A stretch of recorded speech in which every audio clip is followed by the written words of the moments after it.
শিশুকে ধর্ষণের পরে হত্যা করা হয়েছে, কিন্তু আমরা দেখতে পেয়েছি এখন পর্যন্ত কোনো একটি ঘটনার দৃষ্টান্তমূলক শাস্তি এবং বিচার করা হয়নি। ফলে দেশে প্রতিনিয়ত হত্যাকাণ্ড এবং ধর্ষণের ঘটনা ঘটেই চলেছে। আমরা গতকালকে দেখেছি স্বরাষ্ট্রমন্ত্রী, মাননীয় স্বরাষ্ট্রমন্ত্রী রামেশের বাসায় যেয়ে বলেছেন যে আমরা দ্রুততম সময়ে বিচার করব। আমরা এই মানববন্ধন থেকে দাবি জানাতে চাই, এটা যেন শুধু এই ঘোষণা এবং কথাতেই সীমাবদ্ধ না থাকে। আমরা বিচারের বাস্তবায়ন দেখতে চাই। স্বরাষ্ট্রমন্ত্রীকে এই ধর্ষণ এবং হত্যাকাণ্ডের প্রকাশ্য বিচারের যে দাবি জানানো হয়েছে, উনি বলেছেন যে আমরা এখন মধ্যযুগে বসবাস করি না, প্রকাশ্যে বিচার করা হবে না। মাননীয় স্বরাষ্ট্রমন্ত্রীকে বলতে চাই, আপনারা মধ্যযুগে বসবাস করেন না, আধুনিক যুগে বসবাস করেন, কিন্তু এই আধুনিক যুগের আইন দিয়ে তো গত 54 বছরে এদেশে আইনের শাসন প্রতিষ্ঠা করতে পারেননি। যদি মধ্যযুগীয় বিচার ব্যবস্থা দিয়েই আইনের শাসন প্রতিষ্ঠা করা যায়, যদি ইসলামী বিচার ব্যবস্থা দিয়েই আইনের শাসন প্রতিষ্ঠা করা যায়, তাহলে আমরা চাই দেশে মধ্যযুগীয় আইনই চালু হোক। এদেশ থেকে সকল প্রকার অন্যায়, অবিচার, ধর্ষণ, খুন বন্ধ করতে হলে দৃষ্টান্তমূলক শাস্তির কোনো বিকল্প নাই। এবং দৃষ্টান্তমূলক শাস্তি প্রদানের মাধ্যমে শুধুমাত্র দেশ থেকে এই অন্যায় এবং অবিচারকে রোধ করা যায়। আমরা তো সরকারের কাছে অন্য কোনো কিছু দাবি করি না। আমাদের দাবি দেশে শুধুমাত্র একটি সুন্দর, সুষ্ঠু এবং আইন শৃঙ্খলা বান্ধব মানুষের বসবাস উপযোগী পরিবেশ তৈরি হবে। আমরা মনে হচ্ছে যে আইয়ামে জাহেলিয়াতের যুগে বসবাস করছি। এখন পর্যন্ত একজন 5 বছর, 6 বছর, 7 বছর, 8 বছরের শিশু বাচ্চাকে ধর্ষণ করা হচ্ছে। মানুষের মধ্যে থেকে মানসিকতা মনে হচ্ছে লোপ পাইছে। আল্লাহ রাব্বুল আলামিন সূরা 3-এ বলেছেন যে আমি মানুষকে সর্বশ্রেষ্ঠ মাখলুকাত হিসেবে সৃষ্টি করেছি, কিন্তু মানুষের কার্যক্রম মানুষকে পশুর থেকেও নিচে নামিয়ে দেয়। আমরা দেখতে পাচ্ছি বর্তমানে বাংলাদেশের সেই অবস্থা। মানুষ এমন এমন অন্যায় অপকর্ম করছে। আমরা এই 5 আগস্টের পরে দেখেছি সদরঘাটে পাথর দিয়ে মানুষ হত্যা করছে, সেই হত্যাকাণ্ডের বিচার এখনো হয়নি। আমরা দেখেছি দিনে দুপুরে পল্টনে শহীদ শরীফ ওসমান হাদিকে গুলি করে হত্যা করা হয়েছে, সেই ঘটনার এখন পর্যন্ত বিচার করা হয়নি। আমরা দেখছি দলীয় অন্তর্কন্দলে দেশে ফেব্রুয়ারি মাসের পর থেকে এখন পর্যন্ত প্রায় 800-র বেশি মানুষ হত্যাকাণ্ডের শিকার হয়েছে। একটা ঘটনারও এখন পর্যন্ত দৃষ্টান্তমূলক বিচার করা হয়নি। সুতরাং দেশে আইনের শাসন ব্যবস্থা প্রতিষ্ঠা করতে হলে দৃষ্টান্তমূলক শাস্তির ব্যবস্থা করতে হবে, যেন এই শাস্তির ভয়াবহতা দেখে কেউ আর কোনো অপরাধ করতে সাহস না পায়। যে আজকের এই মানববন্ধন থেকে আমাদের দাবি দৃষ্টান্তমূলক শাস্তির ব্যবস্থা করতে হবে। যে এ পর্যায়ে কথা বলার জন্য অনুরোধ করছি গ্যান্ডারিয়া এলাকার বিশিষ্ট যুব নেতা, পুকুরপাড় এলাকার বিশিষ্ট ব্যক্তি জনাব বোরহানুদ্দিন রিফাত ভাইকে।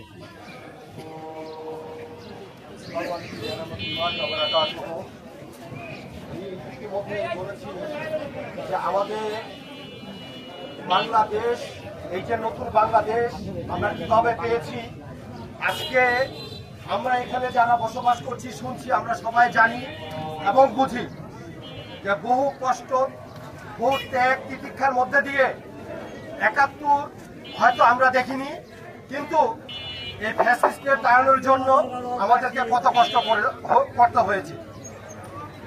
রাস্তাঘাট, অফিস, আদালত, আইন, ফৌজদারি সবকিছু তাদের দখলে ছিল। এই দখলবাজদেরকে আল্লাহর রহমতে আমরা তাড়াতে পেরেছি। তেমনি ভাবে জনগণের সাথে যদি কেউ এই সমস্ত নগ্ন আচরণ করে এবং তার বিচার যদি না করে, জনগণ কিন্তু তাদেরকে ছাড় দিবে না। এত বড় ফ্যাসিস্ট যেমনি ভাবে খাওয়ার সময় পায়নি, বিতাড়িত হয়েছে, তেমনি ভাবে জনগণের প্রত্যাশার সরকার যদি না হয়, তাহলে জনগণ তাদেরকে সুস্থভাবে থাকতে দিবে না। আমাদের প্রত্যেকটা জায়গাতে দেখতে পাচ্ছি দ্রব্যমূল্য সহ আইন শৃঙ্খলা বিচার এখনো পর্যন্ত সেই কুক্ষিগত চলতেছে।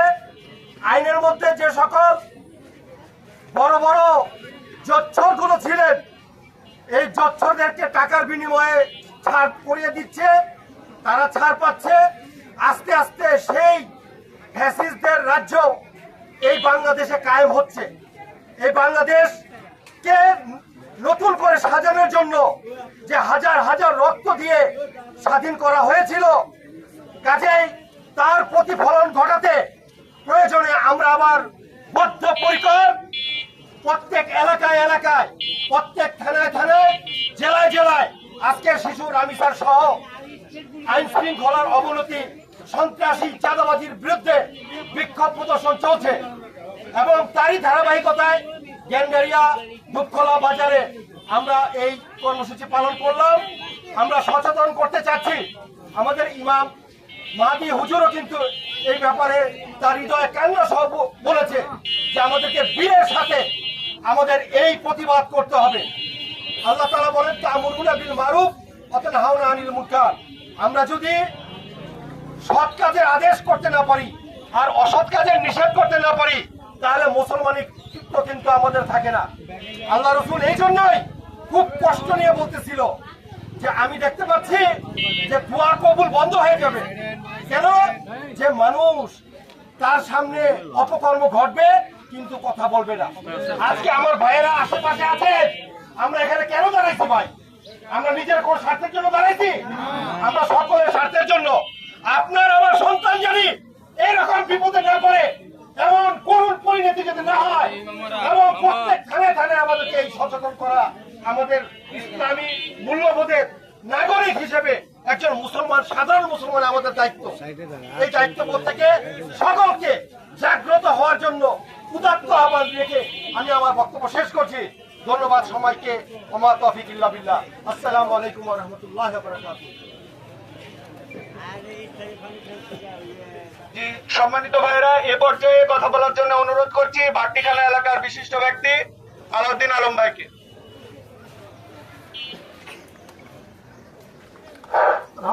আলহামদুলিল্লাহি ওয়া কাফা ওয়া সালামুন আলা ইবাদিহিল্লাযিনা ইসতাফা, আম্মা বাদ। আউযু বিল্লাহি মিনাশ শাইতানির রাজীম। বিসমিল্লাহির রহমানির রহিম।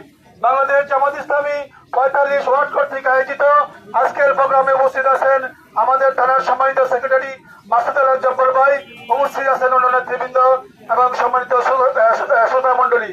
সম্মানিত ভাই সকল, আপনারা জানেন আজকে সারা বাংলাদেশে আইন শৃঙ্খলার অবনতি ঘটেছে।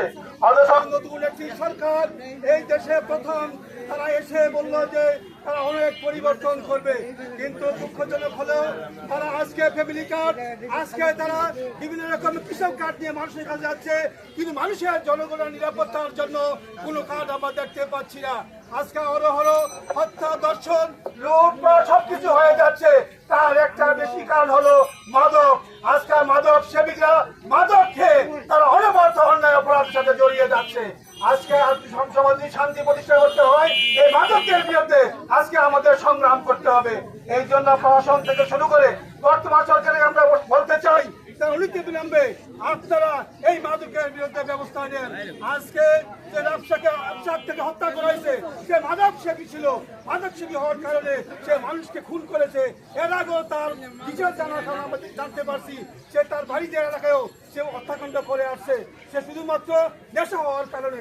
এই জন্য আজকে জাতিকে রক্ষা করতে হলে আমাদেরকে নেশামুক্ত হইতে হবে।